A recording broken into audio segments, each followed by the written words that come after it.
আশা করছি সবাই ভালো আছো, সুস্থ আছো। পূর্বে তোমাদেরকে আমি দেখিয়েছিলাম মাইক্রোসফট ওয়ার্ডের হোম ট্যাবের ফন্ট, প্যারাগ্রাফ এবং অ্যাডভান্স লেভেলের ফন্ট যে ফাংশনগুলো সেগুলো তোমাদেরকে দেখিয়েছিলাম। প্যারাগ্রাফে কি কি আলোচনা হয় সেটাও আমি তোমাদেরকে দেখিয়েছি। আজকে তোমাদেরকে আমি দেখাবো মাইক্রোসফট ওয়ার্ডের স্টাইল নিয়ে। তো এই স্টাইল আমরা সবাই বুঝি, যেমন সিরা ফাড়া জিন্স প্যান্ট পরে আমরা অনেক সময় চুলে জেল দিয়ে লাফালাফি করি, হাতে ব্যাসলাইট এটা সেটা। তো মাইক্রোসফট ওয়ার্ডের মধ্যে যে স্টাইল সেটা কিন্তু এরকম নয়। মাইক্রোসফট ওয়ার্ডের যে স্টাইলটা সেই স্টাইলটা হচ্ছে আমরা যখন আমাদের টেক্সটগুলোকে লিখি বা আমাদের প্যারাগ্রাফগুলোকে লিখি তখন কিন্তু আমরা বিভিন্ন স্টাইলে এগুলোকে অ্যারেঞ্জ করতে পারি। লাইক আমরা আগেই বলেছি যে কোনো কাজ আমরা যদি করি তাহলে অবশ্যই আমাদেরকে নির্দিষ্ট একটা সেন্টেন্স অথবা ওয়ার্ড সিলেক্ট করতে হবে। দেন সিলেক্ট করার পর আমরা যেহেতু বাই ডিফল্ট আমাদের হোম পেজে থাকে, তো হোম থেকে আমরা এখানে যাব। একটু যদি আমরা এই অ্যারোতে ক্লিক করি তাহলে দেখব যে নর্মালি আমরা আমাদের মাউসটা যখন নিচ্ছি তখনই কিন্তু অটোমেটিকলি আমাদের ওয়ার্ড ফর উইন্ডোজ অপশনটা চেঞ্জ হয়ে যাচ্ছে, বিভিন্ন স্টাইলে এটা অ্যারেঞ্জ হচ্ছে। ওকে, তো এটা কিন্তু আমরা দেখতে পাচ্ছি। বাট আমাদের একটু জেনে রাখা উচিত আমরা যখন এই স্টাইলগুলোকে ব্যবহার করব তখন এই স্টাইলগুলো কোনটা কি নামে বা এটা কেন, এরকম কিন্তু আমাদের থাকাটা এবং জানাটা জরুরি। লাইক আমরা যখন প্রথমেই যাব, প্রথমে দেখি এটা হচ্ছে নর্মাল একটা স্টাইল। দেন পরেরটা যদি দেই এটা হচ্ছে নো স্পেসিং। ওকে, দেন আমরা যদি তৃতীয় যেই ইয়েটা আছে অপশনটা, এটাতে ক্লিক করার আগে যখন আমরা এটা নিব আমাদের মাউসটা, তখন লেখা আছে হেডিং 1, দেন হেডিং 2, হেডিং 3। তো আমরা অলরেডি কিন্তু হেডিং কী জিনিস সবাই বুঝি। লাইক আমরা যখন এই লেখাটা এখানে লিখলাম একটু বড় করে এবং বোল্ড করে, এটা কিন্তু মাইক্রোসফট ওয়ার্ডের একটা হেডিং, মানে একটা শিরোনাম। শিরোনামটা দিয়ে এখানে বিস্তারিত আলোচনা আছে, ঠিক আছে? তো এটাকে মূলত হেডিং বলা হয়। তো হেডিং 3 টাইপের হইতে পারে, লাইক হেডিং 1, হেডিং 2, হেডিং 3। তো এগুলো আরও একটা অ্যাডভান্স কাজ আছে, যখন আমরা টেবিল অফ কন্টেন্ট তৈরি করব তখন আমাদের এগুলো কাজে লাগবে। এখন আপাতত আমরা এটা নিয়ে হেডিং নিয়ে বেশি একটা আলোচনা করব না। দেন হেডিং 4 আছে দেখছি। দেন এখানে যদি একটু খেয়াল করি এটা হচ্ছে টাইটেল। লাইক আমরা যখন ওয়ার্ডে কোনো কাজ করব তখন টাইটেল বার হিসেবে এটাকে আমরা অ্যারেঞ্জ করতে পারি। যেমন এখানে বলা যেতে পারে টাইটেল। প্রত্যেকটা ডকুমেন্টস তৈরির আগে অবশ্যই আমাদের টাইটেল করতে হয়। লাইক আমরা যখন ওয়েবসাইটে কোনো পোস্ট করি, যখন আমাদের ওয়েবসাইটে কোনো পোস্ট করা হয় তখন কিন্তু টাইটেল হিসেবে অনেক কিছু থাকে। যেমন এখানে একটা টাইটেল, এই পোস্টের ভিতরে যখন আমরা যাওয়ার পরে দেখব যে এই লেখাটুকু হচ্ছে একটা টাইটেল।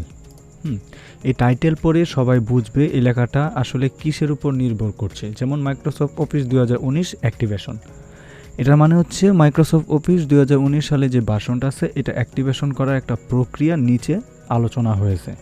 তো এই টাইটেলটা পড়ে অনেকে বুঝতে পেরেছে। অ্যাজ লাইক আমরা যখন আমাদের ওয়ার্ডে কাজ করব তখন আমরা স্টাইল থেকে যদি এই টাইটেল ভার্বটাকে সিলেক্ট করি তাহলে বোঝা যাচ্ছে এটা একটা টাইটেল।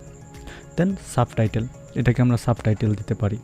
যেমন দুইটা লাইক আমরা একটু যদি ডিটেলস আলোচনা করি, এটা হচ্ছে এটাকে একটু কপি করি এই লাইনটাকে। ওকে, এই লাইনটাকে একটু কপি করে নেই। কপি করার পর এটাকে একটু নিচে দিলাম দিয়ে দিলাম। ওকে, আচ্ছা, এখন এই দুইটার মধ্যে একটু পার্থক্য দেখাই। আমরা যখন ওয়ার্ড ফর উইন্ডোজ এটাকে রেখে এটাকে দিলাম মূল টাইটেল, দেন এই লাইনটাকে দিলাম আমি সাবটাইটেল। তাহলে আমরা যাই, এখানে দেখো সাবটাইটেল। ওকে, দিলাম। তাহলে এটা হচ্ছে মূল টাইটেল, এটা হচ্ছে সাবটাইটেল। অ্যাজ লাইক আমরা যখন ওয়ার্ডে কাজ করছি, ওয়ার্ডের মধ্যে এটা হচ্ছে মেনু, এটা হচ্ছে সাব মেনু। তো এটা হচ্ছে টাইটেল, এটা হচ্ছে সাবটাইটেল। ওকে, লাইক হইতে পারে এরকম প্রফেসর, অ্যাসিস্ট্যান্ট প্রফেসর, এরকম। অ্যাকচুয়ালি বুঝাইতে পেরেছি কিনা জানি না। দেখো তারপর হচ্ছে এরকম আমরা সাবটাইটেলগুলোকে আরও চেঞ্জ করতে পারি বা ছোট করে। যেমন সাবটাইটেল এখানে অনেক টাইপের আছে।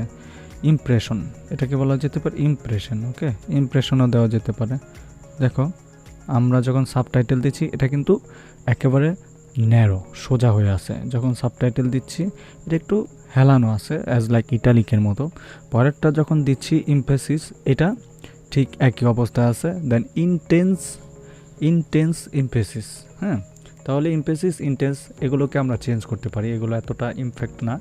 দেন এখানে যদি যাই দেখো স্ট্রং, মানে একটু সোজা হয়ে আছে বাট লেখার কালারটা একটু মোটা এবং স্ট্রং দেখাচ্ছে।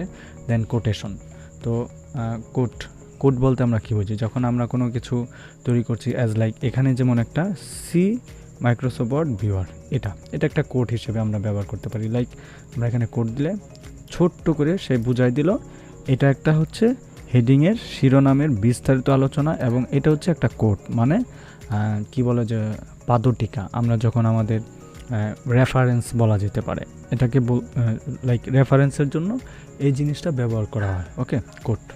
দেন আমরা একটু যদি আবার যাই, এটাকে সিলেক্ট করি, দেন দেখো এটা হচ্ছে কি ইনটেন্স কোড, মানে একদম মিডলে আছে। যেমন এরকম হইতে পারে, আমরা সর্বশেষ একটা কাজ করলাম, যেমন আমাদের সর্বশেষ পৃষ্ঠা হচ্ছে এটা, এতটুকুকে আমরা কোড হিসেবে দেব। হ্যাঁ, তো আমরা যাই, পরের পৃষ্ঠায় চলে গেছে মেবি, হ্যাঁ, ও আচ্ছা আমরা সরি, পরের পৃষ্ঠায় চলে গেছে, এর জন্য একটু ভয় লাগছে। যাই হোক, এতটা আমরা কেটে দিই, এটাকে কোড হিসেবে দিচ্ছি, যেমন এটা একটা রেফারেন্স। ওকে, তো এটাকে দিলাম, তার মানে কি এই পৃষ্ঠার সমগ্র রেফারেন্সটা এখানে আমরা লিখে দিছি। ওকে, তো বিষয়টা এরকম। তো এটাকে আমরা টাইটেল হিসেবে ব্যবহার করতে পারি, বাট মাইক্রোসফট ওয়ার্ডে বাই ডিফল্ট যে সিস্টেমগুলো আমরা জাস্ট ওইটা নিয়ে আলোচনা করতেছি তোমাদের সাথে। তো দেখো পরবর্তীতে সাব টাইটেল রেফারেন্স এরকম থাকতে পারে, যেমন আমরা নিচে আবারও যাওয়ার পরে এখানে দেখি সাব টাইটেল রেফারেন্স, দেখো রেফারেন্সটা কিন্তু একটু ভিন্ন, ঠিক আছে। দেন এখানে আসতে পারে কি বলে ইনটেন্স রেফারেন্স, বুক টাইটেল, বইয়ের যে টাইটেল এরকম থাকতে পারে, এরকম নর্মাল থাকতে পারে, লিস্ট প্যারাগ্রাফ। এইভাবে কিন্তু আমাদের যেই স্টাইলটা আছে, স্টাইলটা আমরা একটু চেঞ্জ করতে পারি।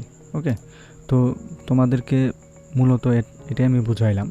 তো তোমরা একটু প্র্যাকটিস করো এবং দেখতে থাকো, আশা করছি খুব ভালোভাবে বুঝতে পারবা। মাইক্রোসফট ওয়ার্ডের সমগ্র খুঁটিনাটি বিষয়গুলো আমি তোমাদের সাথে আলোচনা করব।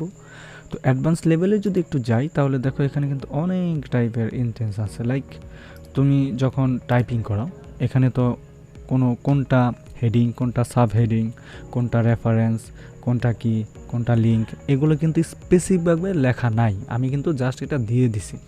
বাট মাইক্রোসফট ওয়ার্ডের স্টাইল থেকে তুমি ইচ্ছে করলে এগুলোকে বুঝাইতে পারো কোনটা কি, কোনটা কোটা হিসেবে দিচ্ছ, কোনটা তুমি সাব হেডিং দিচ্ছ, কোনটা তুমি বুক টাইটেল দিচ্ছ, কোনটা প্যারাগ্রাফ দিচ্ছ, এগুলো তুমি দেখতে পারো। যেমন শো প্রিভিউ এখানে আছে, লাইক এখানে শো প্রিভিউটা দিলে আমাদেরকে দেখাচ্ছে নতুনভাবে যে এটা তো নর্মাল, তো আমাদেরকে নর্মালি দেখাচ্ছে। আমরা যখন শো প্রিভিউ দেব তখন টাইটেলটা আসলে কীরকম, সাব টাইটেলটা কি, কোন স্টাইলে আছে, এমফেসিস, অর্থাৎ যেই স্টাইলগুলোর কালারটাকে তারা স্টাইলের চিহ্নটাকে দেখায় দিছে। ওকে, এরকম আছে।